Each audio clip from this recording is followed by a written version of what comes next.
more or less just the continuation of the conversation we just had. More or less, yeah. Hello, everybody, and welcome to the Rabblecast. My name is Eric Hernandez, here along with... Doug. You okay? Yeah, I'm yawning, sorry. Okay. It's been a long fucking day. All right, there we go. This episode, we talk about a couple different things. We talk about... TV shows, and once again, we get into how endings sometimes can leave you a little annoyed, especially if it's a cliffhanger, but... In certain cases, studios or certain networks will come back around and let the creators or creative team wrap up stories. In this case, we talk about Deadwood a little bit. We don't get too far into it, but apparently the Deadwood movie is really good. If you're a fan of the HBO show, go check it out. It's on there right now. From there, we go into the world of wrestling. Once again, one of our favorites. We get back to it every now and then when we can.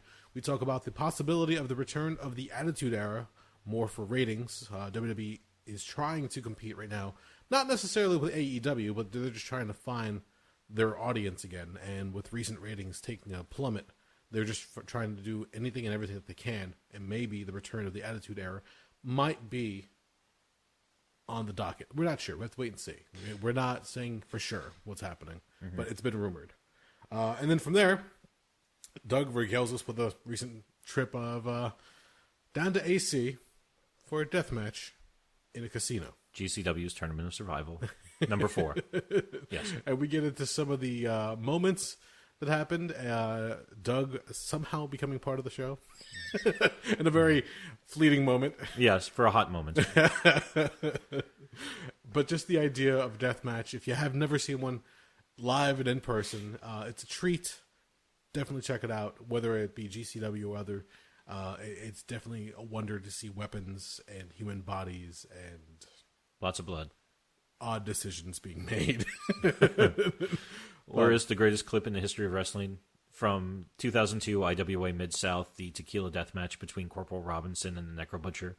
When the Necro Butcher is kind of propped up on the apron of the ring on the outside, bleeding profusely, and the camera just kind of pans along him, and he just looks right at the camera and says, "Stay in school, kids."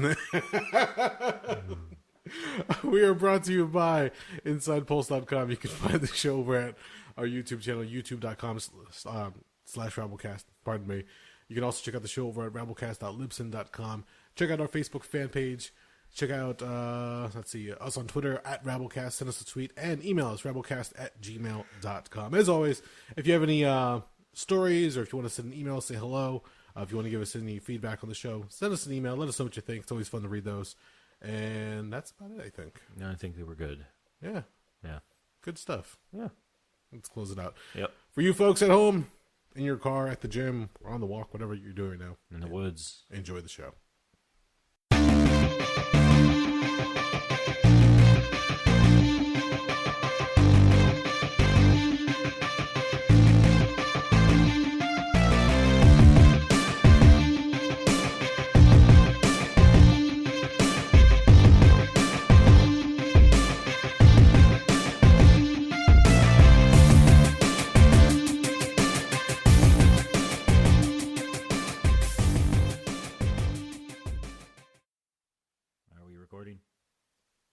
We are good. All right, good. You're so cheery. I'm just in a shitty fucking mood. I'm just fucking miserable. I don't know what the fuck to tell you. All right, well, let's try to break you of your funk and try to come up with some different things. Hey, look, I heard Deadwood, the movie, is on HBO. Never saw it. Really? Never watched any of them. You never watched any of the Deadwoods? Well, I mean, I remember when it was initially came out, I didn't have HBO. And then over the years, That's true. I said, why the fuck should I bother watching this? It doesn't have a good ending, so why... Who fucking cares? So, well, I remember much in the vein of, was it Carnival was the other show that had like an abrupt weird ending? Yeah, that one I'm still pissed off about because I actually love Carnival, and then they shit dicked you on that one. I wonder if they're ever going to try to tie that one up because it seems like nowadays, especially, people are getting pissed off when certain shows just end abruptly with no significant tying up of loose ends, or like we were talking about Game of Thrones. Game of Thrones ended, but you got some kind of an ending, but the fans weren't satisfied with it. Fuck the fans. At least they got a fucking ending. Yeah, true. Carnival set up for a great... They spent 2 seasons laying the groundwork for something awesome, and then, some fucking whiny bitch at fucking HBO just decided, we're just going to cancel this. It's like, wow, thanks, assholes. Well, I remember watching a few episodes of Deadwood only because of Ian McShane. Yeah. And his character just being an asshole, but an amazing asshole. And now that they're saying that years later, I think they did, 3 seasons? Oh. And then they said, we're going to actually do a Deadwood movie to wrap it all up. Mm-hmm. Like, oh, cool shit. All right. Maybe other studios or other networks or other, I don't even know what you would refer to HBO as, other companies or studios would actually go about and say, hey, maybe we'll let some shows wrap up rather than just cutting them because of budget or ratings, whatever the case is. Because there was a show on Netflix. There was one called Sense8 from the Wachowskis. Mm-hmm. The first season was really good. They started getting a little odd. I noticed a lot of Wachowski works, they start off with a really good framework, but the further they go with the storyline, things get a little wonky, and it's kind of hard to keep it grounded. And then when you get into the second season, things went really weird, and Netflix said, sorry, we're going to cancel you. But they allowed them to do a final episode, essentially. It was larger than it normally would be, or longer, I should say, running time, but they allowed them to wrap it up in a sense. Mm-hmm. Other shows like the Santa Clarita Diet with Timothy Olyphant and Drew Barrymore, Netflix canceled it. I'm like, yeah, that's it.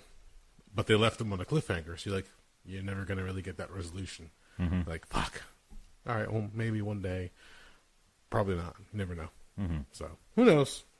If you like it, it's good. I was actually watching a few episodes of Deadwood just to go back and see if I enjoyed it, because I only watched a few episodes when it was on, and I liked Ian McShane's character, but everybody else was kind of iffy.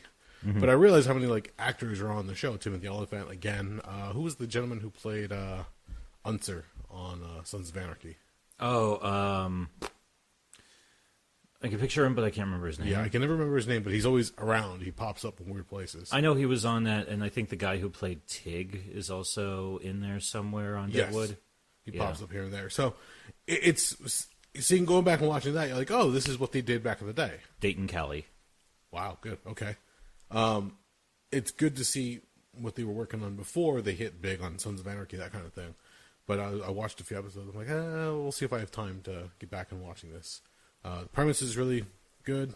Again, Ian McShane. I could watch just about anything he's in. In fact, when they did the remake of Death Race, I think Ian McShane was the reason I really enjoyed that one.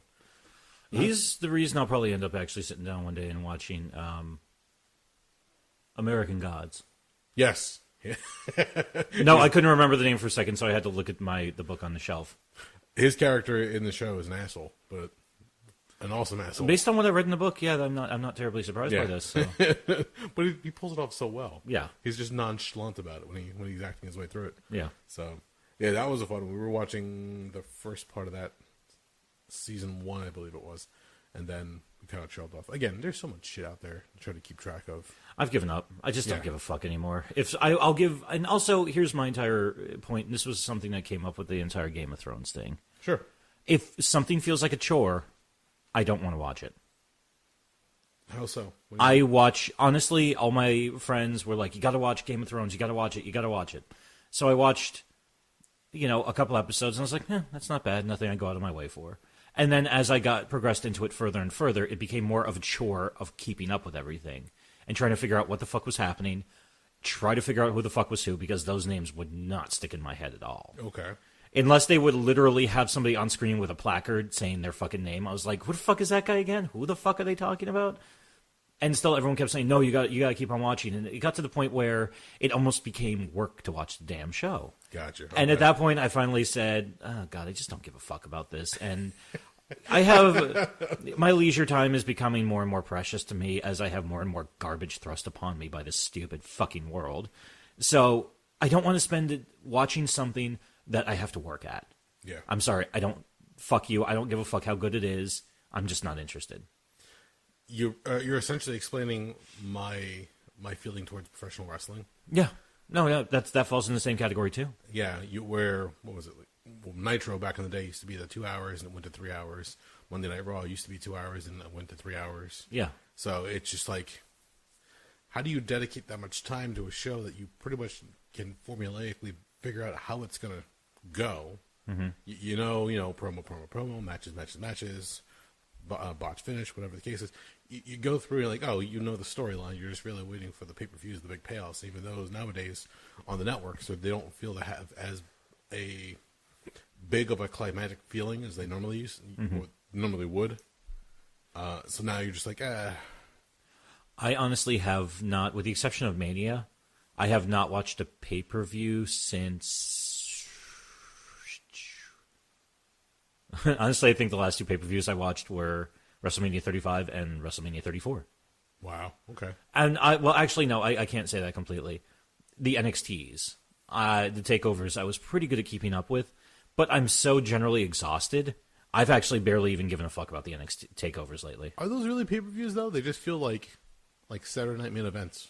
Not really. I mean, usually they run about 3 hours. Oh, do they? Yeah, they're about 3 hours long, but it's cool because you could tell Vince McMahon has nothing to do with them because it's 3 hours long, and here's how everything runs: you have your opening, then you have a nice little video package bringing you up to date on the opening match. That video package usually takes 3 to 7 minutes. Okay. So you watch that, be like, oh, okay, this is how this feud started, this is why they're fighting each other, blah, blah, blah, blah, blah. Here's some of the high points of what's happened over the last couple of weeks or months to lead to this. Have their match. After that, they might have a quick word from the announcers. Then you get your video package for match 2, 3 to 7 minutes, your match. And they just keep on following that format. And they almost always do the same thing. They usually have 2 singles matches, a women's match, a tag match, and then fifth could vary between another singles match or a scramble match or something like that. But they're nice, clean fucking formats. And everything's cut to the point, and it's less interested in, we don't need a 20-minute long promo from Shane McMahon. Yeah. It turns into, it's like, okay, we're just going to give it to you in the ring. And the last one, they had a wild match between Johnny Gargano and Adam Cole for the NXT title, which everybody's raving about. They had Roderick Strong versus Matt Riddle, which everybody was talking about as a great match. Okay. They had an awesome tag match featuring Undisputed Era, formerly Red Dragon, and a bunch of other guys, Street Profits, and it was supposed to be an excellent match. They had Io Shirai versus Shayna Baszler. It was supposed to be an excellent match. In fact, generally speaking, I was even trying to put together a list of like the essential NXT stuff to kick to somebody to tell them to watch, and that list I had kept having to pare it down because I was like, I wanted to give them 25 matches. But honestly, I'm at the point now since I canceled the network because even those, it's like I'll just go and read the review. I just don't fucking care. Like I'm just burned out and tired. I have not watched a full NXT. I may have like caught pieces of one, but otherwise I just get highlights or rundowns. And that's the nice part too, because of the package they give you. You don't even have to watch the episodic weekly show on the network. You can honestly I went for their takeover before Mania back at the first week of April. Mm-hmm. I knew nothing of what was going on. I had no idea of any of the feuds that were going on because I didn't keep up with anything. Okay. I knew some of the matches and that was it. But I just watched the video package to be like, oh, that's why Velveteen Dream and Matt Riddle are going to have a match. Oh, okay, here we go. And here's a match. And what do you know? It was an excellent fucking match.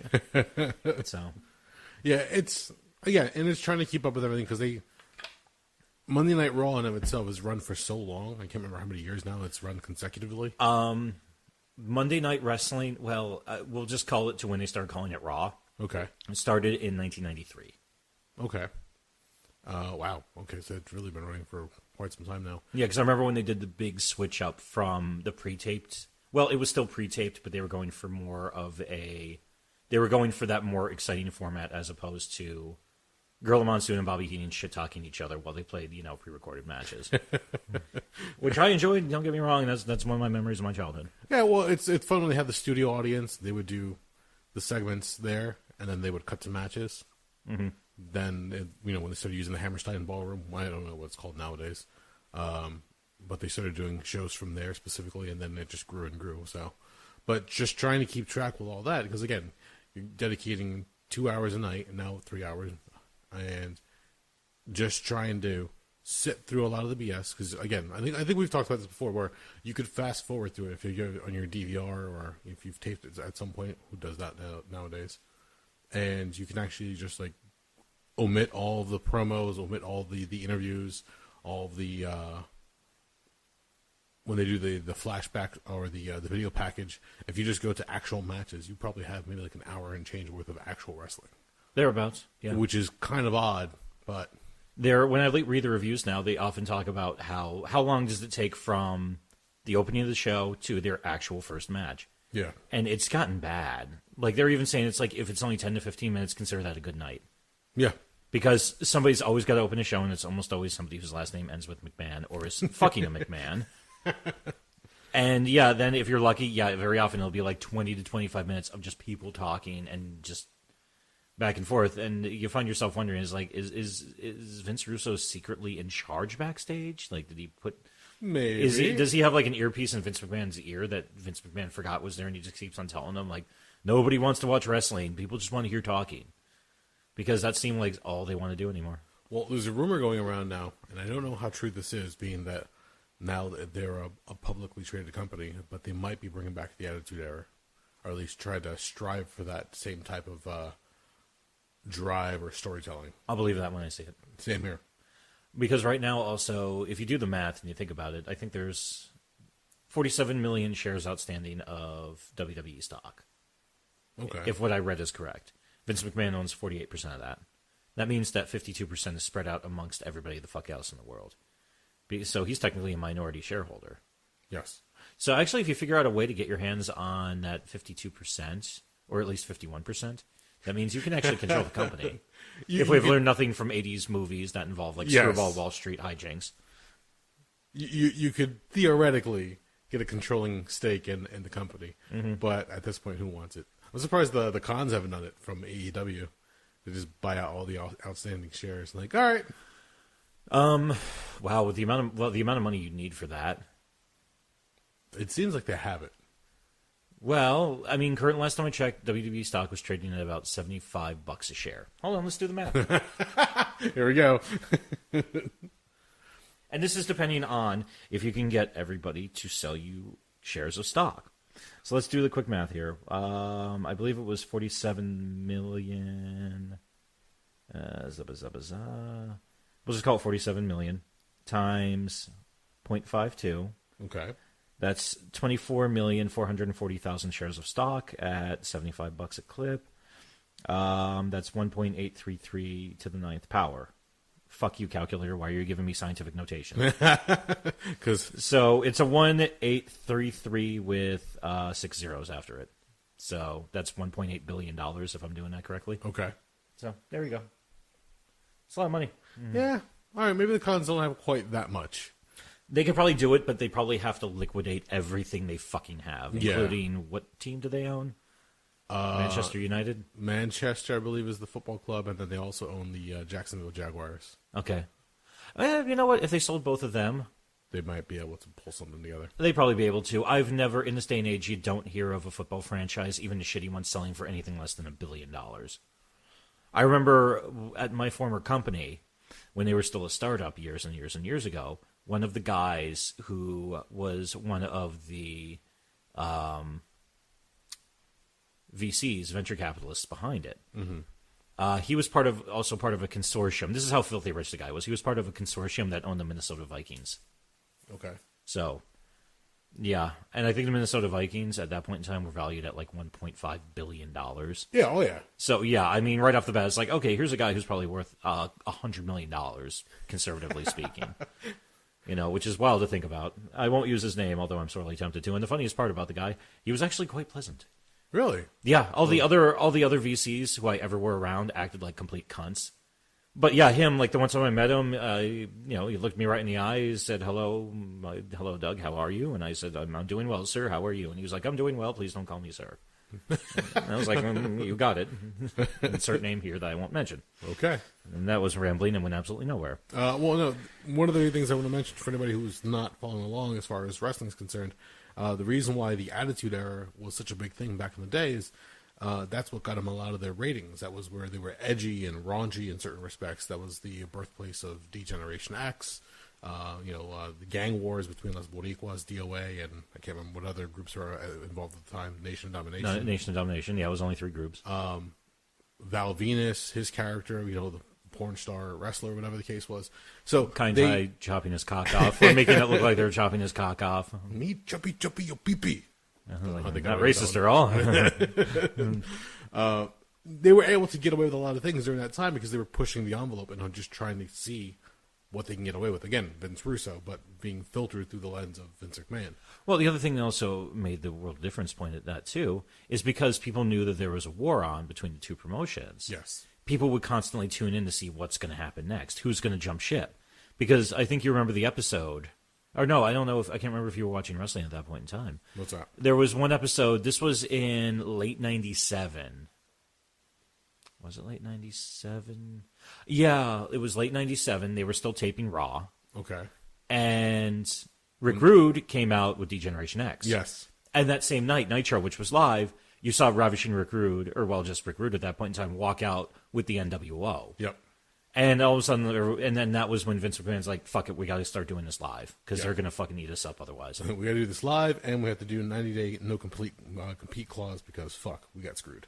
Yeah, because, and the same thing happened to him in 1995, the very first episode of Nitro, from, I think it was Mall of America. Yep. Lex Luger walked out, and apparently some of the brass at WWF who were keeping an eye on things said, wait a minute, doesn't Luger work for us? And they're like, let me go check.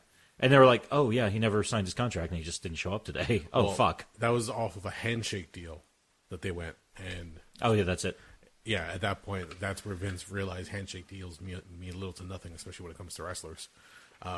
They'll do whatever the fuck they want. Unless you're an old territory guy, yeah. Yeah, whatever money they promised Luger at that point, he goes, oh, fuck, I'll just shake his hand and take the money anyway and head over there.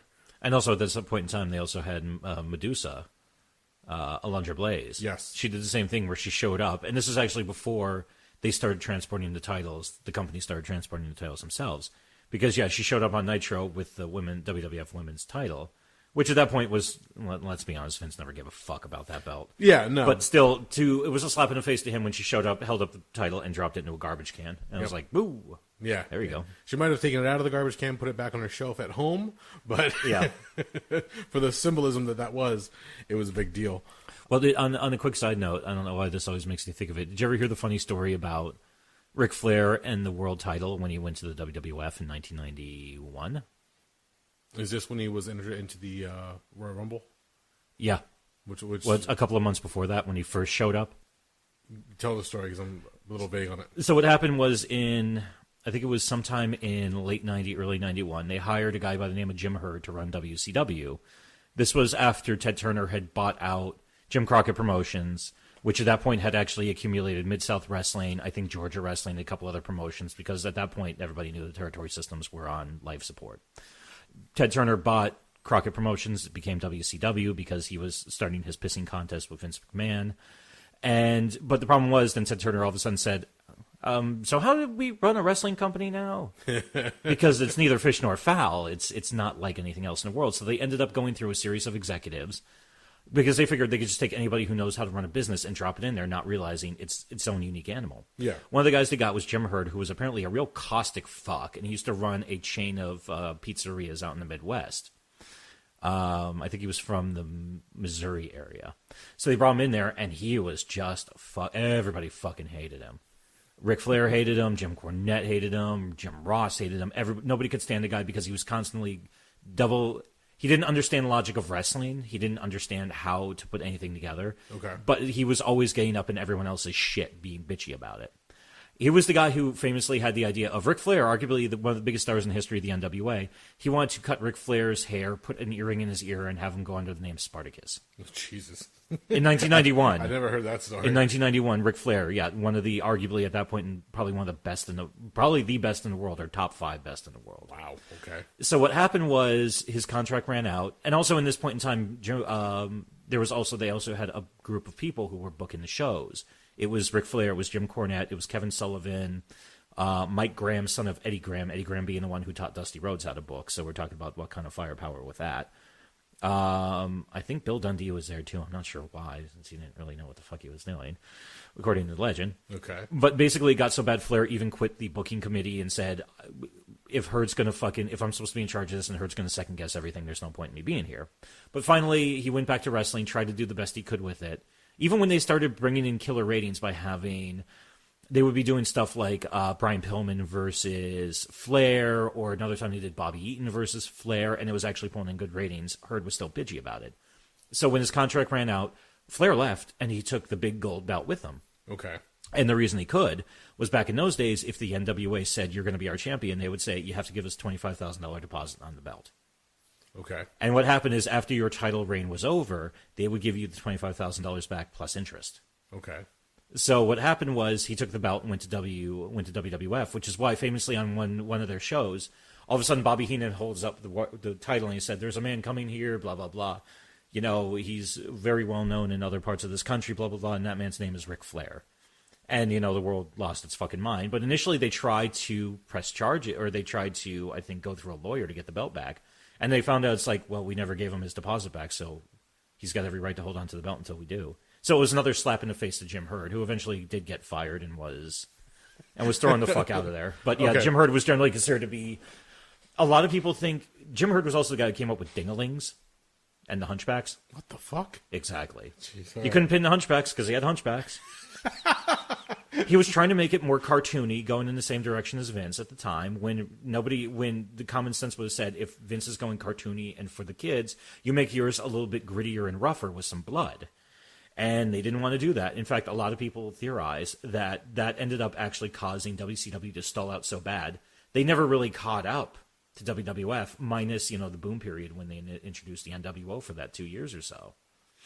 And that's ultimately one of the things that led to, you know, Ted Turner selling the entire company to Vince for, what, $2-3 million? Was it that low? Oh, yeah. There was nothing for him. Jesus Christ. At that point, the ratings were in the shit. Everybody was on guaranteed contracts, so you had, just between Hall, Nash, and Hogan, you were talking almost $10 million in salary right there. Oh, God. They were making crazy amounts of money.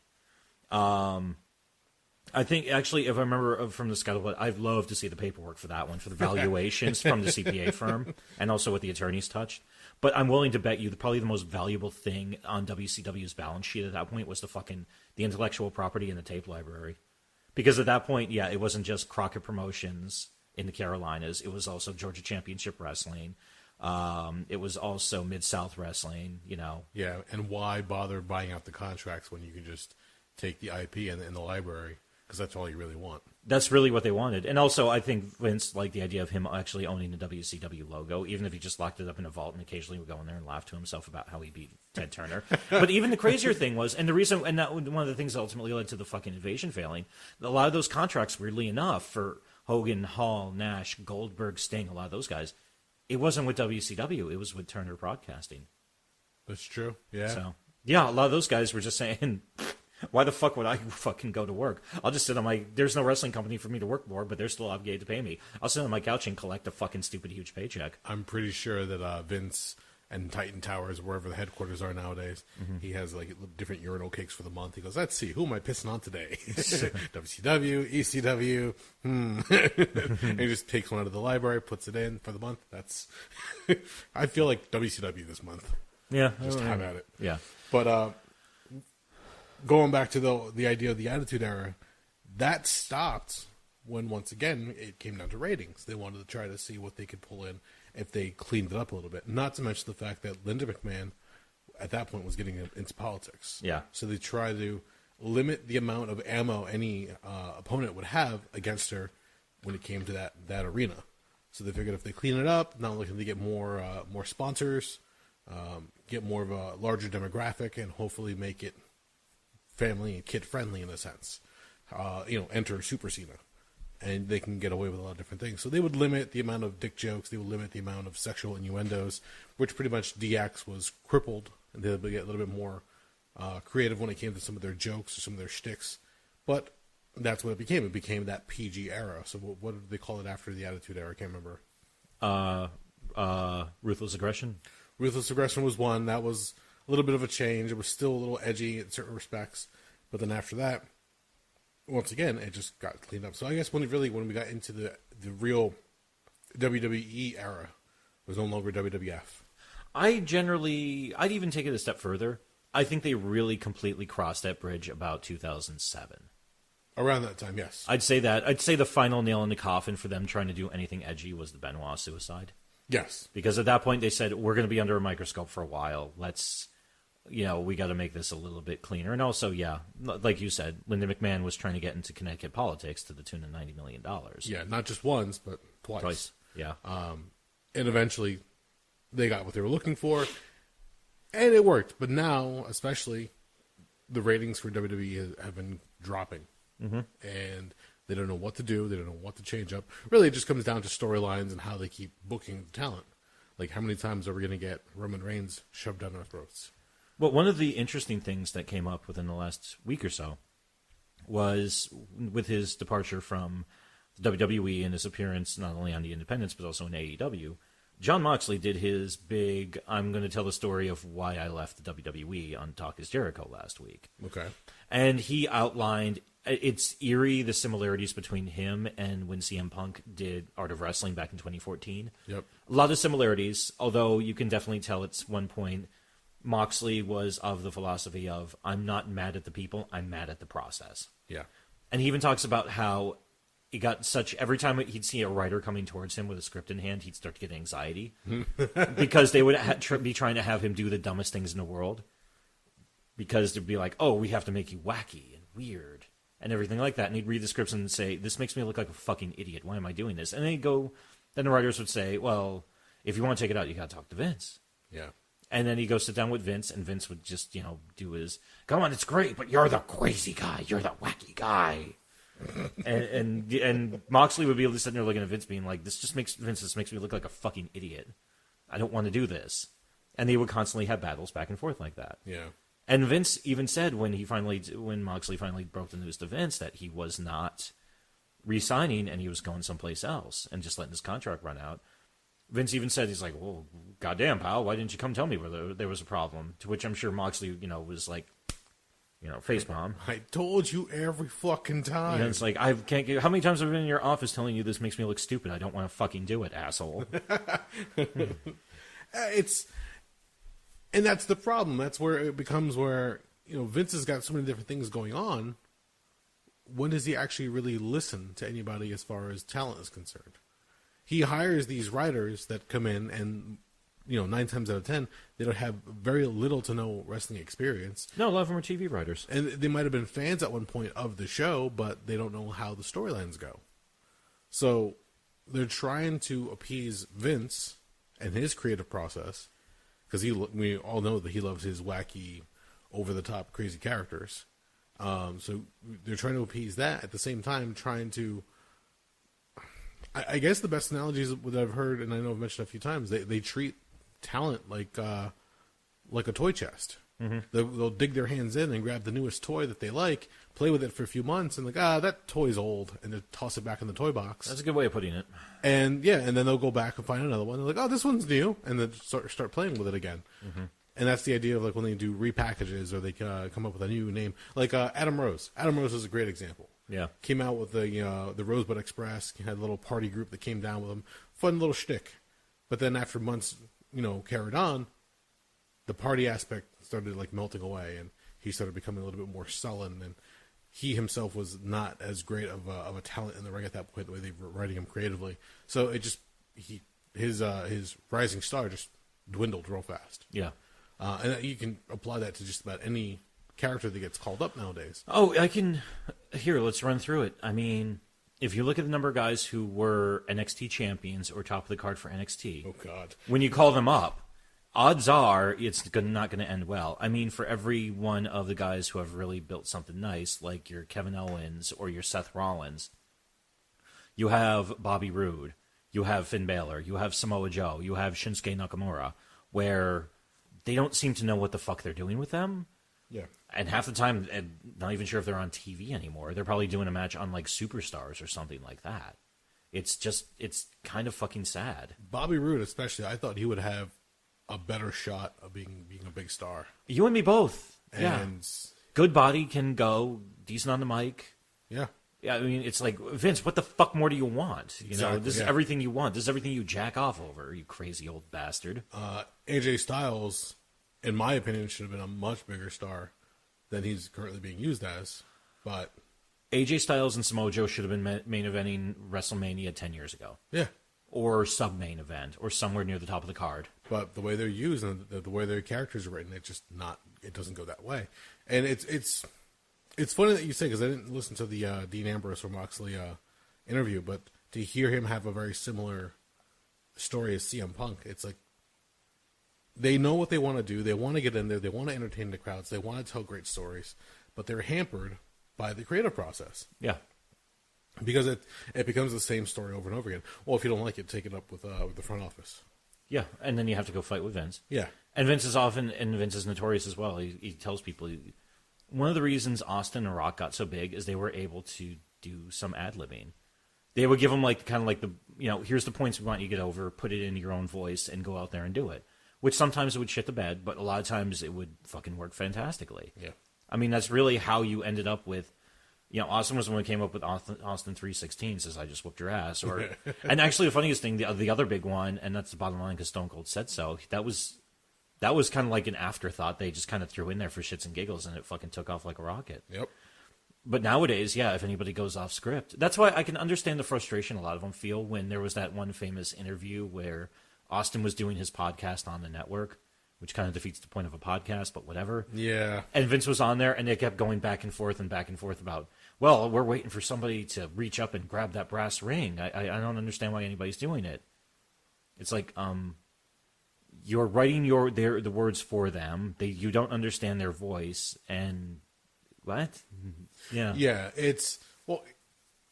and to reiterate what was going on with that, they had breakout stars like Stone Cold, but let's look at Stone Cold's end when it came to his final nights with the company, back when he was feuding with Brock Lesnar. Yeah. They wanted him to drop the title and lose to Brock Lesnar on the Monday Night Raw. Yeah. To which Austin's complaint, or his side of it, and says, why am I going to lose to him on the Monday night? That's a pay-per-view. Yeah. Why are we doing this free on television? And then he didn't like the process. And when they couldn't come to terms, that's where, he quote-unquote took his ball and went home. Because he didn't want to go with it that way. Because that was when they were grooming Lesnar on his first go-around with the company. Oh, yeah. They were grooming him to be the next big thing. Yes. And he left. He didn't give him that rub, and Lesnar went off to do his own thing, but then eventually he left himself. Yeah. He was dissatisfied with the process, dissatisfied with the company. So they were afraid that if you let somebody become as big as The Rock, as Austin, or Triple H, and you let them have creative reign on their character to a certain extent, that then when it comes time to tell them, do this, and they say no, well, do this or else, and they just walk away. That's what they're afraid of, that they have another creation that breaks free of their control, then they're kind of screwed when it comes to, well, now we can't tell them what to do anymore. But the other point, too, though, is they want that, but they want somebody completely created in-house, like Cena. Yeah. Cena would go back, and I've heard stories where Cena's gone back and forth where he actually has fought with Vince about different ways to take his character. Really? Yeah, I've heard stories about here. Oh, God, I can't remember who it was against, but there was somebody that Cena actually said, no, let them beat me. It'll mean more in the long run. And Vince actually ended up giving the ultimate veto. I can't remember. Was it against Rusev, I think? I can't remember who the fuck. It was either Rusev or Bray Wyatt. I can't remember which one. Okay, I'll take your word for it. That's pretty interesting. That was the story I heard come up. Has this ever been verified? No, because John Cena will never say anything bad about them publicly. He's still making too much fucking money. Give it time. I was going to say, well, I don't think we'll ever see an RF or you shoot John Cena video. I'd like to. I'd find it terribly interesting, but I don't think that's ever going to happen because, whenever Cena's actually done, and he's at this point he's all but done. I mean, the guy is fucking 41. I think. Yeah. There's so much more to him. And at this point, he's probably got, house is probably paid for, fleet of cars paid for, vacation home paid for, probably got millions in the goddamn bank. So he can't. There's nothing he could want for.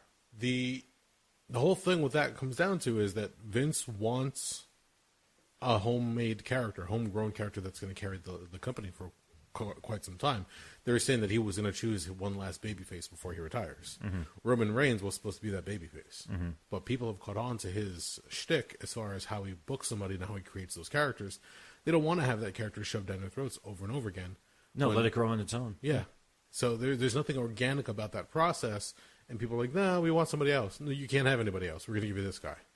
And It takes persistence, but it becomes a weird back and forth with them. But it's funny because they don't even realize initially in '96 they tried to shove Rocky Maivia down everyone's throat, and did terribly. Die, Rocky, die! But when they finally let him kind of come around on his own, he grew into something huge. You know, like I said, they're the three guys who always broke the highest were Rock, Austin, and Hogan. But they don't seem... I don't know. Honestly, I think one of the other things that Moxley said, and this makes perfect sense, Vince McMahon is the $1 Million Man, Ted DiBiase. He has to be able to control everything. He has to be able to put his fingers on everything. Yeah. He has to be able to buy everything. You know, as John Moxley said, he has to be able to give Brock Lesnar tens of $1 million a year to ruin his company. Because that's what makes sense. In fact, actually, it makes sense because Triple H it looks like he's aged 10 years in the last 4. Yeah. Oh, yeah. Because, he's put together, he's like, Vince, check it out. I've written 3 months of storyline. We got this feud. This is going to come great. It'll come together here. Then we'll break these people off over there. And then Vince will just throw it all out the window and rewrite it in 20 minutes and just put together crazy bullshit on the fly booking. Yep. And they probably sit in meetings while Triple H is like staring at Vince McMahon, being like, "If I concentrate hard enough, I can make Vince's heart explode." He's got like $1 million worth of shielding over his heart just in case. Yeah, he's just standing there like staring, probably burning a hole through Vince, being like, "I love you, but what the fuck?" And it just comes down to the same thing. They want that homegrown character. They're afraid that they're going to make another Rock or Austin or hell, look at Shawn Michaels. The same thing. Mm-hmm. Michaels got so out of control that eventually they're like, all right, go away for a while, whether it be medical or you're just dense or whatever the case. Go fix your back and stop eating pills like candy. Yeah. It becomes where they need to loosen the reins or restrictions on the characters, because you're right, they write their promos, they script everything out, they pretty much have all the different beats all mapped out, so they know what to expect. But when they go off script, that's where the magic happens. Mm-hmm. They're just afraid of letting that happen nowadays. Yeah. So the CM Punk pipe bomb promo, that was just an amazing fucking moment. Whether that was 100% scripted or not, still up to this day is kind of up in the air. I don't think it was. There may have been a couple of points where Vince said, "If you could talk about this, cool." Well, actually, even the story I think Punk even said was, Vince said to him, he's like, take the mic and go say what's on your mind. Well, I'm sure there were probably bullet points. Mm-hmm. Nothing like in stone or anything that they 100% agreed on, but they said, okay, do this, and this. And I think the one note he gave him was talk about what's frustrating you right now. Okay. And that's all you need. And, And that was a great moment. Why CM Punk was not let loose at that point. Mm-hmm. Like, it was kind of crazy. They gave him a few things here and there, and the fans were happy with it. They gave him the new intro music, Cult of Personality. I don't know how much Vince had to pay for every night for that to get played. Probably pissed him off because he hates paying money for theme music. Yep. The ice cream bars was the idea of coming back and everything else. Those cute little things here and there, kind of like what the New did. The New does the same thing. Mm-hmm. Well, they'll get certain things like the Booty-O's or whatever the case is, and the fans are like, oh my god, it's happening. We're getting these things. Okay, yeah, this is what's appeasing you. Merchandise sales are great. Vince is happy, but it doesn't change the status quo. Everything is as it should be as far as Vince is concerned. And until he unhands the world of professional wrestling, it's going to be the same for a very long time. You were saying before, look at NXT. NXT has no involvement by Vince, essentially. They let it run wild, and they let Triple H book a lot of that with other people. So yeah, it's Triple H is, I think, the head guy. The rest of it, I can't remember who else is running the show down there. I know Regal's got a hand in it. Regal was definitely involved in the booking, and I can't remember who else. But that's a different type of show than your SmackDown or Raw. Now, to go forward, Linda McMahon, is she still involved in politics at this point? I can't remember if she's in Trump's cabinet or not. She's stepping down from the Small Business Administration. I just don't know when that is happening or if it's already happened. So I find that interesting. If that's the case, if she is going to be stepping down in some shape or form, maybe that's why they're saying, okay, we're not involved in politics anymore. Yes, we are still a publicly traded company, but maybe now might be the time to switch up gears again, which would be a great idea. Because the PG has kind of run its course. Yeah, I think, especially if you think about it in the sense of the fans, some kid who was 10 years old when the PG era started, they're in their late teens, early 20s now. Correct, yes. So now is a safe time to say, all right, let's switch it up a little bit. Let's push the envelope. We've got some great talent. We've got some great workers. Let's get them out there and let them do what they do. But again, we have to wait and see, because that's a big direction change. Because again, you're going to be worried about losing sponsors. You're going to be worried about, I guess you're really not worried about the pay-per-views anymore at this point, because you have your own network. Yeah. You have your own user base installed, so long as you keep them happy. And the Attitude Era would, I would imagine, be along those lines. You just have to watch out for the level of violence, or the amount of care that you give your performers. Because again, going back to the whole Benoit thing, we know the accumulation of blows to the head or head trauma, what that will do to somebody over time. We have an idea. It's not still cemented as far as how many chair shots you can take or how many flying headbutts you could do before things go wrong. Mm-hmm. But like the idea of Dolph Ziggler. For the longest time, Dolph Ziggler was busting his ass to try to make it to the main event and be the top guy, and he finally got there, and then he got a few concussions, one after the other. And he became viewed as, he's injury prone. Yes. So he became damaged goods. And the last I heard, this is probably like a year ago at this point, when they re-signed him or they extended his contract, they said, hey, look, we're going to hold on to you. You're essentially going to be talent enhancement. So you're the modern-day version of a jobber. But we're going to let you, help guys get over, big pushes, this and that, and we just want you to go out there and do what you do. We can't ever promise you that you're going to have another belt around your waist. The two things he's done recently was last fall, when they put the Shield back together more or less for a little while, late summer into the fall, before Roman Reigns announced his leukemia was back. The rough out was Dolph Ziggler, who's a Scottish fuck, I can't remember his fucking name. Drew McIntyre? Drew McIntyre, thank you. And Strowman versus the Shield. But then, of course, Reigns went out, and Ambrose turned on Rollins, so they kind of scrapped that. They actually just brought him back. He is going to be the second feud for Kofi for his title run. Okay. Which, if he didn't drop the strap to Kevin Owens, he's probably not dropping the strap to Dolph Ziggler. Maybe he will. I don't know. The guy Ziggler deserves a run at the top of the shelf. Yeah, and you know what? It's actually really cool to see if that's the case. If he's going to use his talent enhancement, that's fine. Let them go out there, tear the house down, because they both can perform the fuck. Oh yeah, Jesus, yeah. I'm fucking looking at it. I mean, Kofi is probably outside of Daniel Bryan, he's probably got the best functioning champion they've had in a while. Yeah. So go for it. Let them have fun. Doesn't matter if you don't have to put a title on Ziggler. Ziggler has become that level of performer that he doesn't need a belt to define who he is. Mm-hmm. So and it's funny because you think about it. We were on a car ride, and the topic of Ziggler came up. He goes, "Yeah, it's nice to see a fresh face." Ziggler's no longer a fresh face. He's been with the company over 10 years. Yeah, good lord, yeah. Yeah, if you think about like the old guard compared to Ziggler, they're like, he's part of the newer blood that came out there. No. He's a veteran at this point. He's been around for quite a bit. No, he's actually, and he's not much younger than. He's only a couple years younger than Randy Orton. Yeah, which is funny to think Randy Orton has been around that long. Randy Orton's like the old man on the roster, and he's younger than I am. But he was that oddball because people forget they called him up. He was 21. Yeah. So, I mean, he was stupid young. Oh, on a quick side note, Linda McMahon stepped down from the Small Business Administration April 15th, 2019, and she is the current chairperson of the America First Action, a pro-Trump super PAC. Okay. So, sounds about right. So, there you go. I mean, she really doesn't have a prominent position that she has to be worried about any kind of re-election. I think that's just an appointed position, correct? A PAC? Yeah. Well, the political action committees, I mean, basically, I'm not terribly familiar with how a lot of them work, other than you don't have to disclose a lot of the money that flows around through there because of that really, really Citizens First ruling from the Supreme Court a couple of years ago. Okay. But, yeah, basically for that, it's whoever the fuck you want in charge, you can put them the fuck in charge because of political action committee. It's a private industry. Yeah, I mean, there's a certain amount of registering and certain stuff you have to file with, I think, the federal elections. Can't remember what the hell that acronym stands for. Commission, but that's about it. Okay.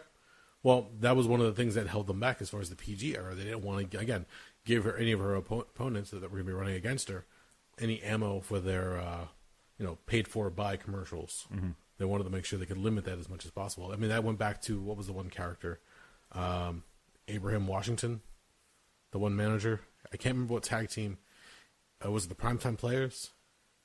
I'm drawing a blank here. I can't remember the guy's name specifically, but at one point he went on a tirade on social media pro Linda McMahon for whatever position she was running for at the time. And the company said, hey, dude, we're trying to limit the amount of interaction between the world of wrestling and Linda's race, or Senate race. So could you please not endorse her? We're not asking you to do that. Just focus on wrestling. And he continually did it to the point where they're like, you're done. Just get out of here. We can't have this anymore. And it happened a few times where they're like, the skeletons in the closet of professional wrestling kept creeping out as Linda was running for the Senate race. And people were like, how do we avoid this? How do we stop this? Well, you had to have that clean break, that separation. Mm-hmm. And I think part of it came with when WWE went public as opposed to private. Mm-hmm. Because at that point, like, look, it's all over here. That's being taken care of. She's, she might get some earnings from the stock that she has. Otherwise, she's not involved in it anymore. Mm-hmm. But, it didn't help when they were pulling out the video of her being an invalid in the wheelchair at WrestleMania. And kicking Vince in the balls. Being on screen, taking a stunner from Austin. Like, all these different things. Like, you're like, it's maybe not what you want. But, hey, I mean, we have a standing president right now, or sitting president in the White House who is a WWE Hall of Famer. So, and also took a really, really, really shitty stunner because he doesn't know how to fuck the bump. That's true. I was going to say, he didn't even drop to his fucking knees. He just kind of flailed. I was like, oh, God, that looked like shit. Whether that hampers your aspirations for political office, give or take, right? You know what? I hate to say it, but if The Rock ran for president, I think there's a really good chance he'd win, which scares the shit out of me because we're that much... well, it's already happened before. I mean, people always forget Ronald Reagan was a fucking actor before he got into politics. Exactly. And you've also had Jesse Ventura have a political office. Yeah. Arnold Schwarzenegger, same thing. Yeah. So I mean, Teddy Roosevelt once rode a moose across a river. That fits. Okay, but there's nothing critical on that anymore. You can't say that's going to make or break it anymore. Mm-hmm. We've had people who've had weird pasts and have obviously had political offices. So who knows? In this warped season of The Witch, who the fuck knows what exactly happens? At this point, if it helps speed along the demise of the American Empire, maybe it's for the best. Well, I'm not worried about the American Empire, more like WWE, because they're worried about their ratings. Oh, I wasn't sure what we were talking about for a second there. Just pay no attention to my weird things. But with WWE and now, especially now with the competition from AEW, people are saying, are they doing this just because of AEW and the recent pay-per-view and all the talent that they're taking away and all the people they're signing and the monies that the cons have? It's too early to tell still. Like, you can't base everything off of All In and Double or Nothing. That's still like a fledgling promotion. Yeah. Yeah, they're taking great they're going to great lengths to try to compete with WWE at this point. They're not hiding it at all. They know what they have to do. They know who they're up against. They know what kind of product has been out there for years and years now. They just want to try to give the fans something that they want. And also, at this point, I'm going to default to a friend of mine, Joe, said on At Odds with Wrestling, where he said, you know what, I'm not even going to bother thinking about this until they start their episodic weekly TV on TNT. So then we'll talk. In the meantime, everything else is kind of flash in the pan. That's also going to be not long after their second pay-per-view, All Out. Which is, at this point, because they don't even have a world champion at this point. The world champion's not going to be decided until then when you have Hangman Page and Jericho. Yeah, that's true. For right now, the title's still vacant. They've not even announced tag straps or a women's title or anything else, so... I just love it when the wrestling community comes out and goes, oh, this is going to be the WWE killer. We'll see. Maybe it will, maybe it won't. But it's too early to fucking tell. WCW came the closest, and they took themselves out. So about 96, 97, there were a couple of points when things were looking a little bit wild for Vince, but ultimately they persevered, and then look where they were 4 fucking years later. Yep. But whatever. TNA tried. They kept shooting themselves in the foot over and over and over again. TNA was just terrible. I'll give them credit because it was a different style of booking. Yeah. Like, you couldn't predict a lot of the matches like you could in WWE at a certain time. Mm-hmm. Like, you would expect a run-in or a disqualification, but things would just pan out differently. For better or worse, I don't know. TNA's booking had its high and low points. They went through so many different eras, but ultimately, I mean, their X Division was fucking great. Yes. Because it gave you so much more action that you wanted. On the downside, I don't understand that stretch of time when they were like, oh, Jeff Jarrett's never been a main event wrestler. Jeff Jarrett will never be a main event wrestler. Most people don't give a fuck about Jeff Jarrett. Yeah. I don't. Honestly, there's a guy who fucking bullshitted and conned his way into a top slot who had no business being any higher than... He's the kind of guy who should have never been anything more than Intercontinental Champ or U.S. Champion, in my opinion. Okay. Maybe occasional tag champion if you strap him in there with somebody else, but he's boring. He wrestles that, surprise to nobody because of who his father was. He wrestled the Memphis style, which is not exactly the most exciting thing in the world. It's more psychology heavy. Yep. Which a lot of fans don't understand. Hell, I barely understand it. I get bored with it if I'm not in the mood for it. There's a reason why Lawler sucked in the ring for some people. You've got that. And then I always believe that if you are in charge of booking or if you're, the head of the company, you should never book yourself in the top spot. That's the other biggie, too. Because what's the point of the whole King of the Mountain idea? Like, it's just because you're only the King of the Mountain because you're the one writing the storylines. Yeah, and your daddy's, running the show. Yeah, that doesn't help anything. Like, give actual talent a chance to go out there and shine and showcase themselves. Did you ever hear the story about what happened when Jerry Jarrett partnered with Vince in the 90s? I'm not sure. Well, there was a partnership announced. At one point in time, when Vince went on the steroid trial in 93, they started to set up plans. Okay, what happens if Vince gets locked up for 10 years? What do we do then? Okay. And their plan was actually, and some of this has only come out in the last couple of years, was they were going to bring in Jerry Jarrett, Jeff Jarrett's dad, the guy who ran Continental Wrestling, Memphis Wrestling for years with Lawler, to run the place. Okay. So that was right around the time they had a very friendly relationship. At one point in time, there's famously a story where when they first started doing business together, all the wrestlers came together, and Jerry Jarrett stood up and started giving them a speech, and he says, now we're going to be working with Vince. There's going to be an opportunity for some of you guys to go up to New York to be on the big show. So, make sure you boys, you got to stay away from those drugs and everything.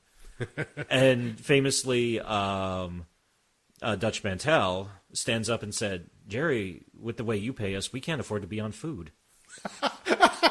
Because Memphis payoffs were notoriously shitty unless you were like the cream of the crop. Okay.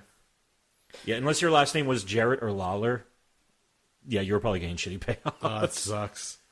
Yeah, there you go. A lot of guys even said it's like, I'm glad they were glad they wrestled in Memphis because they learned a lot, but also they had to get the fuck out of there because they were going into debt. Yeah, I can imagine. So, yeah. Like, everybody just assumes that because you're on TV for wrestling, that you must be a millionaire. Oh. No, the road's very brutal and very expensive.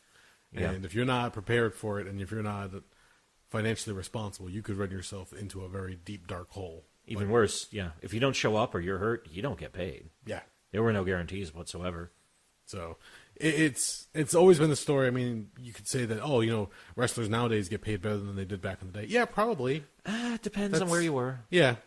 If you're a curtain jerker or if you're a guy just doing a couple spots here and there, you might get something. It's nothing that you're going to retire on, but you've got to go out there. You've got to prove yourself. You've got to earn it, and hopefully eventually somebody will take a shine to you and say, oh, we're gonna bump this guy up in storylines. Oh, we're gonna give this guy a character to work with, and who knows? Do you know how much Hawk and Animal, the Road Warriors, were making back in like 89, 90? I'm almost afraid. Just take a wild guess.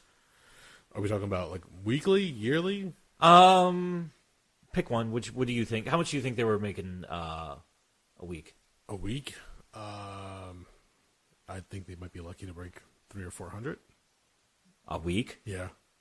Back then, 86? No, I was talking like 88, 89. Oh, God. I don't know. Weekly, probably 8 to 1,000. $10,000 a week. 10,000? $10,000 a week each. Jesus! All right, never mind. They were all. You're also. They were talking. That was peak Road Warriors. They were a special attraction. Okay. They were up there. They were at the same tier as Sting. No, Sting I think was 8,000 a week. Flair was around 10,000 a week. Luger was I think 8,000 a week. Shit. Okay. Yeah. If you go look it up, when Jim Cornette talks about when he was helping on the booking committee of that era of WCW, he actually knew what the payoffs were for everybody as well. Oh shit! Okay. Yeah, so he could tell you, who was making shit money and who was getting paid out the ass. And yeah, and keep in mind also they were getting paid that. In addition to that, they were also getting a week or two off here. They were also getting weeks off to go to All Japan as well. And that was during a boom period for Baba. So God knows what the fuck they were making over there, too. Oh, yeah, I'm sure. Over there was a different story. They were treated like heroes. Oh, yeah, they were gods. I mean, yeah, because then again, Baba's group loved any of those big, tough, shit-kicking Americans. They fucking loved, whether it was Road Warriors or fucking Stan Hansen or Dr. Death or Terry Gordy or Dan Spivey or whoever. Okay, I think we've all discovered that my estimation for pay rates in wrestling in the 80s, probably 90s and thereon, just sucks. Well, it's also it's also one of those things. It's like, what do you it's not like you could say it's like, oh, well, doctors make X number of dollars and engineers make this. That is such an arbitrary fucking number that who the fuck would know what the fuck you're making? Yeah, well, how do you negotiate that? Yeah, how do you even gauge that? How do you even come up with that number? Like, what exactly was it? I know a lot of it had to do with like their approximations on how much it was going to, and that was one of those things where you'd bring him in for a while, but then you'd let him leave for a while because eventually you had the Superman problem. Yeah. They just kick the shit out of everybody who wants to see fucking Superman lose. Yep. So eventually at a certain point it's like, it was famous for, the one thing they did with the Midnight Express. They had to do the injury angle where it got them off TV for a while, which actually gave Hawk was hurt, quote unquote. Actually, I think Hawk needed to take time off actually to get a legit injury taken care of. Okay. So Animal said, "Fuck it, I'm going to Japan. I'll team up with Kensuke Sasaki. Work for a while over there. When Hawk's healed up, we'll come back and we'll have the big blow off match." And they ended up doing like a scaffolding match, which sucked a dick. But scaffolding matches usually do suck a dick. Yeah, it's a gimmick. It's a draw. Yeah, but everybody wanted to see legit wanted to see the Road Warriors fucking grab Midnight Express and Jim Cornette and throw them off the fucking scaffolding and fucking kill them. And you can get that. You mentioned the idea of nobody wants to see Superman lose. It's the same idea with the monster. Yeah, take your Braun Strowman, your Umaga, Big Show, or Great Khali. Kane. You book them in such a way that they come out and they just beat the crap out of everybody. Sheamus, when Sheamus first came out, it was the same thing. He was a monster. He was just destroying people left and right. He had that short feud with Jerry Lawler, but then after a while, he's got to lose. And eventually, what happens to every monster, especially with WWE booking, is then they start losing, and then they become somewhat of a comedy act. Yeah. And, you can have a laugh or two with them. And then at that point, they're no longer this big, menacing presence. No, if you do that, then you have to take them away for a while, bring them back, and build them back up as a fucking killer and feed a bunch of people to him. Yeah. In fact, actually, I know we didn't really talk about it last week, and we don't really need to go nuts with it. But for the AEW Battle Royal clusterfuck, whatever the hell they had on the pre-show, one of the things that I took issue with it was there was a lot of laying around in the ring. So you didn't have a clear spot? No, that's one thing I said they needed is they needed that name or a really big dude to come down, kick the shit out of everybody, and chuck 4 or 5 or 6 guys. Which that was Kane's spot in the Rumble for over a decade. As soon as Kane came out, it's like, okay, there's a bunch of mid-card guys in the ring. Most of you guys are getting shit canned. So what you're saying is they need somebody who hasn't been around for a long time. Somebody with a certain amount of presence, with a name, they can go out there and just destroy everything. Well, they could be around for a while. But you need somebody who's just kind of built up as... and it's the same thing whether it's a physical monster like a Kane or a Big Show. Okay. Or if it's it's the same thing. You could do it with your main eventers or your upper mid card. Back during the Rumbles, if Triple H came out, you knew he was going to throw a bunch of people out. It might be time for the return of the Shockmaster. Well, if you want a character who's been put away for a long, long time, Fred Ottman's looking a little rough these days. I know. So, but you could do worse. You can get the vest and the glitter helmet. Yeah, actually, it'd be even funnier if you because. I'm actually surprised they didn't. But then again, it was so quick; it was over before it even started. Yeah. But with that mask, I'm surprised. If you did that now, I'm sure Disney would be like, and here's a cease and desist order for you. We don't want to see our IP on your goddamn television anytime soon, unless you're willing to cut us a check, motherfucker. What they have to do is get Mike Myers, get a mask of a celebrity and just turn it inside out. Oh, and repaint it. Yeah. And see if there you go. Actually, get one for Mike Myers, the comedian Mike Myers. There you go. Yeah, turn it inside out, spray paint it, and just make it a reference within a reference. Yeah, and try to get away with something. Only this time around, the 2x4, the brace will be above, not below, and it'll smack him in the head, and knock him out. There you go. So speaking of wrestling, yes, Saturday night I went to Atlantic City. I was going to ask you about that. Yes. What the fuck was that? So Saturday night on Atlantic City, me and Brother Brett, we went down for... Brother Brett, is that his wrestling name? Might as well be. Okay. We went for GCW Presents Tournament of Survival 4. Okay. Which, instead of being at... Last year, they held it at the Starland Ballroom. This year, it was held at, even weirder, the Showboat Casino. What the fuck? That's what I said when I saw it there. I was like, why would a casino let a goddamn deathmatch tournament happen in there? Okay. But they pulled it off somehow or another. Yeah, holy shit. It was fun? It was a very good time. A lot of fucking light tubes. No surprise to anybody. A lot of light tubes, a lot of blood, a lot of glass, a lot of weird fucking devices rigged up to mutilate people. Okay. Yeah. Let's see. I'm trying to think of the highlights from the event. Let's see. So at one point they had a board with a bunch of pairs of scissors on it in the open position. Oh, Jesus. So it was the second round, a semifinal match between Jimmy Lloyd. For those of you who are not familiar, Jimmy Lloyd just looks like some dude. Okay. Like, he has no physique to speak of whatsoever. Kind of one of the things that got him where he is he's just willing to do any crazy shit you want him to do. Okay. Because, yeah, he's just like a fat, weird-looking dude with long hair. Versus G. Raver, who kind of looks like he's got like a weird satanic thing going on. G. Raver, Graver, But they did this entire thing where they took the board and they propped up on the ropes, and G. Raver hit the 619 at Jimmy Lloyd, but instead of cutting him in the head, one of the sets of scissors actually went right into his shoulder. Ah, jeez. Like, all the way up to, like, the point when the two pieces are fucking screwed together. Fuck. Yeah, it was pretty bad. There were a couple of really nasty ones like that. Okay. Weirdly enough, the opening round match for Jimmy Lloyd was Jimmy Lloyd versus the Great Sasuke. Okay. Who's a 55-year-old Japanese legend. But for some reason, he decided, it's like, you know what I want to do? I want to go to New Jersey in the United States and do a death match. And he did one of the most... At one point, he actually set up Jimmy Lloyd on the outside on a table, threw another table on top of him, slapped down a pile of fucking light tubes. Then he climbed up to the top turnbuckle, and he did a beautiful senton bomb onto the whole fucking thing. And all I could think is, you're fucking 50. At another point, he did a senton bomb onto a fucking ladder after Jimmy Lloyd moved. And that one actually made me kind of... it's one thing if you take the superficial damage from broken glass. Yeah.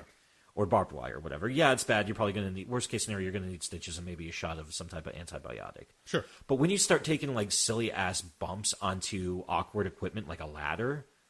What the fuck? Those are the ones where you're really going to get hurt. As he's flying through the air, he goes, "This is the only time I'm free."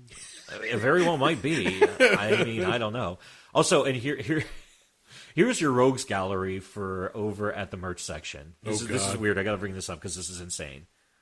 You had the former Hideo Itami, Kenta. Okay. You had Funaki from Kaientai, the Great Sasuke, Madman Pondo. Oh, God. And Jimmy Mouth of the South Hart. Like, we honestly walked by, Brett looks at me and says, "Why is Jimmy Hart here?" And I looked back and I was like, I don't know. Why would Jimmy Hart be at a goddamn deathmatch tournament in Atlantic City, New Jersey? He got lost. Apparently Apparently so. And he was like, "Well, I'm here, baby. Might as well sell some gimmicks."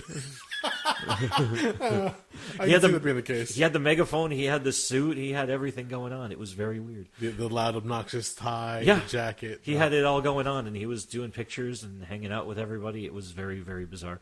Other highlights of the tournament as well were... So the finals were Alex Colon versus G. Raver. Okay.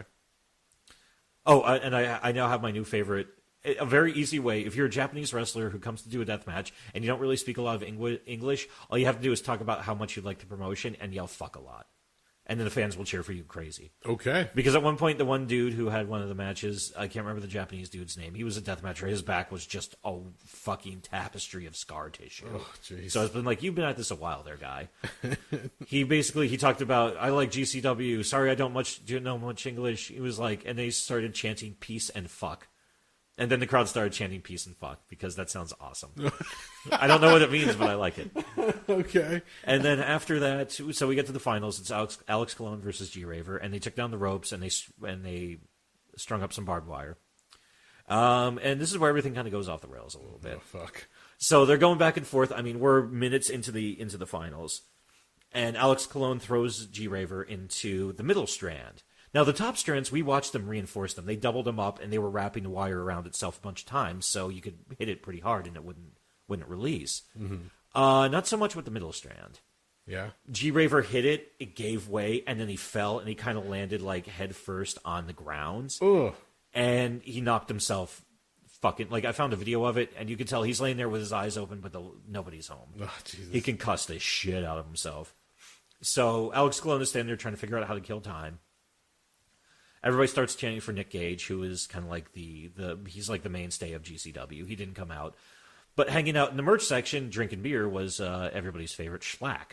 So everybody starts chanting for Schlack, and Schlack, in true spirit, he basically marches to the ringside, grabs his can of beer, slams it, throws it down, takes off his hat, jumps into the ring, and starts smashing Alex Colon with light tubes. And they just like, fuck it, let's go for it. Why the hell not?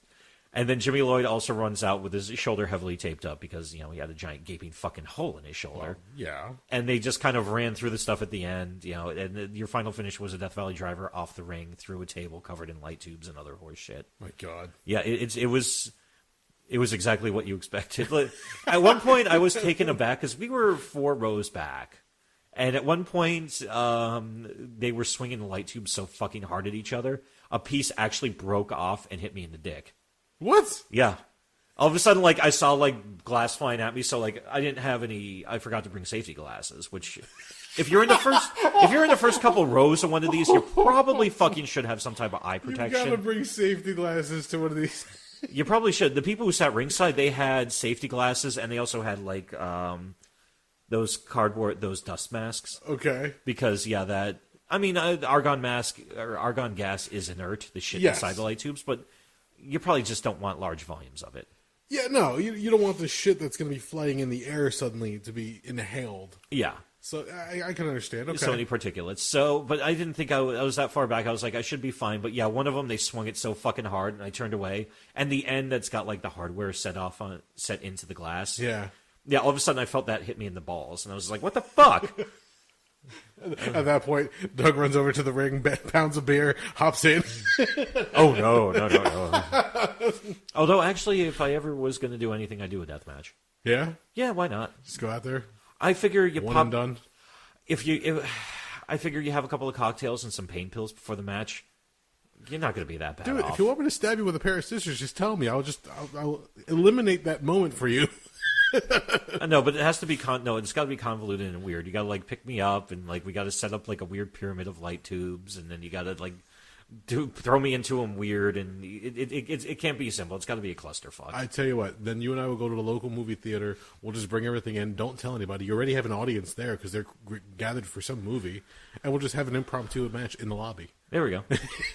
So yeah, a good time was had by all. Alex Colon eventually beat Jimmy Lloyd.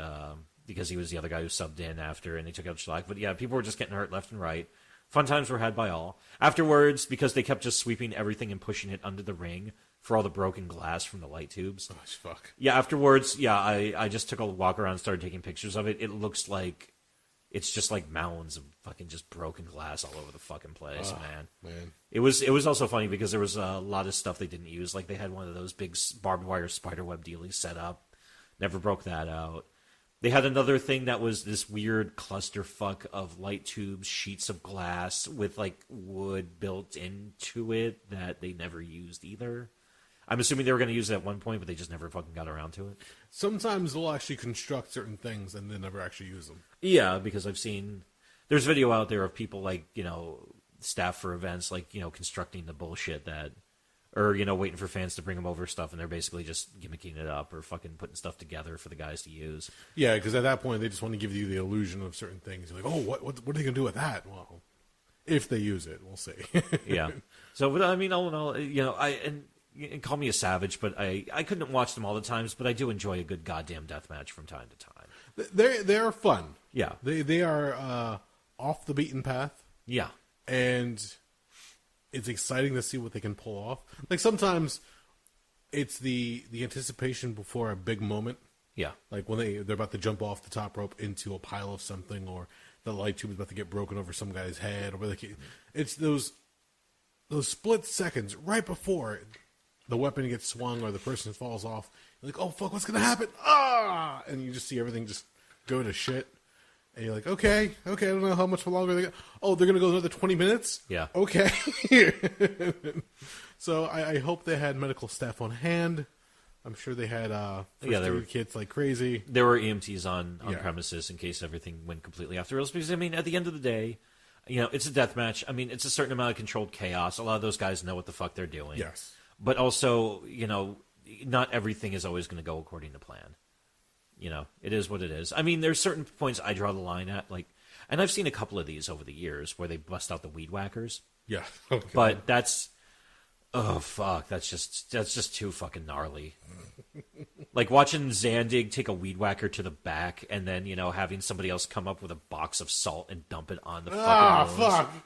I was like, okay, this is I think we're going over the line here there, guy. See, again, it's the anticipation. It's the moment playing out in my head that just makes it worse than actually watching it happen. But how's your dick?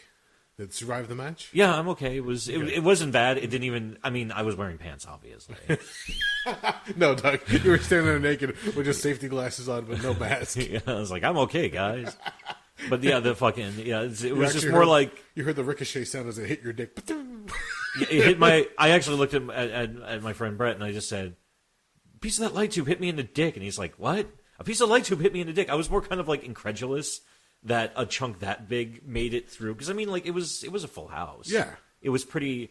Like the seated, they only have like 5 rows of seating around the ring. Okay, a set of bleachers. Everything else was standing room only.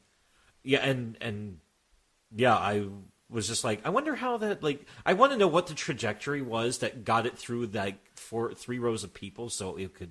It was the magic bullet of that show that got to you. Apparently so. I mean, on another day and another time, that piece of light tube would have killed JFK, I guess. But yeah, death matches are always fun. Well, congratulations. You became part of the show in that split second. Yeah, it's fun stuff. Yeah. So death matches are a good time. If there's a death match near you, you probably should go check it out, because why the fuck not? At least once. Even if you're not a fan of wrestling, I would say a death match is a once-in-a-lifetime experience. Yeah, there's nothing like it in the world. No, there really isn't. And you can watch them online. You can watch them, whether it be a Japanese death match or here in the States. Doesn't matter. Watch one live. And when you see that shit happening in front of you, like, oh God, why? Yeah. Some of those moments, some of those decisions. Because you got to remember, okay, it's one thing if you're buying into the idea that wrestling is real. Okay, yeah. It's still real to me, that whole idea. Okay, these guys are going out there and they're just going to destroy each other with weapons.